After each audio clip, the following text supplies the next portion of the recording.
আসসালামু আলাইকুম ওয়া রাহমাতুল্লাহি ওয়া বারাকাতুহু। আলহামদুলিল্লাহ ওয়াসসালাতু ওয়াসসালামু আলা রাসূলিল্লাহ, আম্মা বাদ। সুপ্রিয় দর্শক শ্রোতা, কাছের ও দূরের, দেশ এবং প্রবাস থেকে যারা দেখছেন শুনছেন, আহলান সাহলান মুবারকবাদ।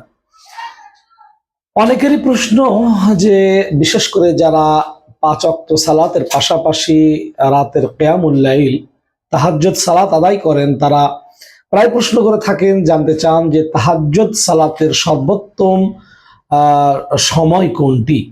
অনেকে এ বিষয়ে একই সাথে অনেকগুলো প্রশ্ন করেন যে তাহাজ্জুদ সালাত কখন আরম্ভ হয়, তাহাজ্জুদ সালাতের সর্বশেষ সময় কখন।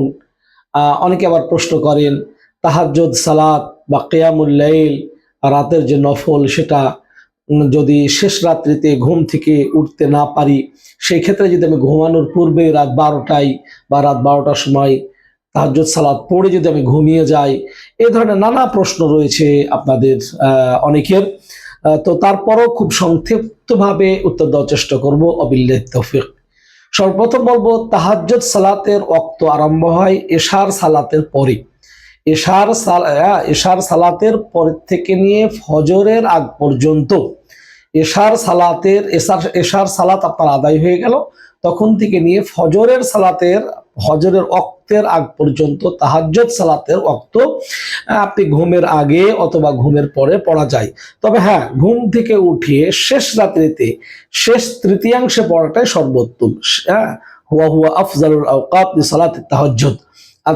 আপনার সুলুসুল লাইল, যেটা যে রাতের শেষ তৃতীয়াংশে ঘুম থেকে উঠে পড়াটাই হচ্ছে সর্বোত্তম। তবে এশার সালাতের পরের থেকে নিয়ে এই তাহাজ্জুদ সালাতের ওয়াক্ত আরম্ভ হয়ে যায় একবার ফজরের আপনার ওয়াক্ত পর্যন্ত।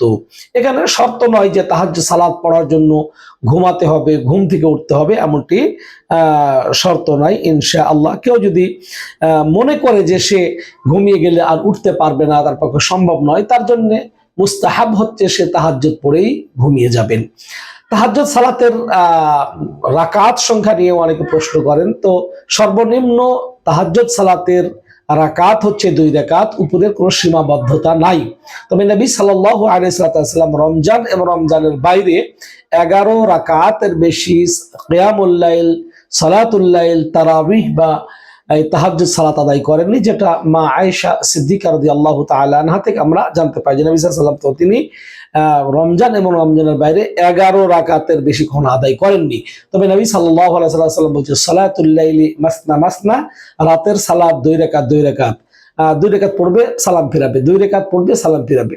কেউ যদি ফাইন খাশিয়া আহাদুকুম, যে নবী সাল্লাল্লাহু বলছেন এরপরে যে তোমাদের কেউ যদি ভয় করে যে ফজর হয়ে যাবে, ফজর উদিত হয়ে যাবে, ফজর রক্ত হয়ে যাবে, তাহলে 1 রাকাত পড়ে সে বেতর করে দিবি। তাহলে মূলত এই বিষয়টি আমরা পরিষ্কার করলাম যে তাহাজ্জুদ সালাতের ওয়াক্ত আরম্ভ হয় এশার সালাতের পরের থেকে নিয়ে ফজরের সালাতের ওয়াক্তের আগ পর্যন্ত, এবং এটা শেষ তৃতীয়াংশে পড়াটাই উত্তম। ঘুম থেকে উঠে রাতের শেষ তৃতীয়াংশে পড়াই উত্তম। তবে মধ্যরাতে অথবা ঘুমানোর পূর্বেও পড়া বৈধ রয়েছে, জায়েজ রয়েছে। এবং রাকাত সংখ্যা হচ্ছে 2 রাকাত, এবং নবী সাল্লাল্লাহু আলাইহি ওয়াসাল্লামের সুন্নাহ এবং আফজাল হচ্ছে 11 রাকাত বেতের সহকারে। তবে কেউ যদি 2 রাকাত করে আরো বেশি পড়ে, সেটাও শরীয়তে অনুমতি রয়েছে। ও সাল্লাল্লাহু আলা নবিয়িনা মুহাম্মদ ওয়া আলা আলিহি ওয়া আসহাবিহি আজমাইন। আসসালামু আলাইকুম ওয়া রাহমাতুল্লাহি ওয়া বারাকাতুহু।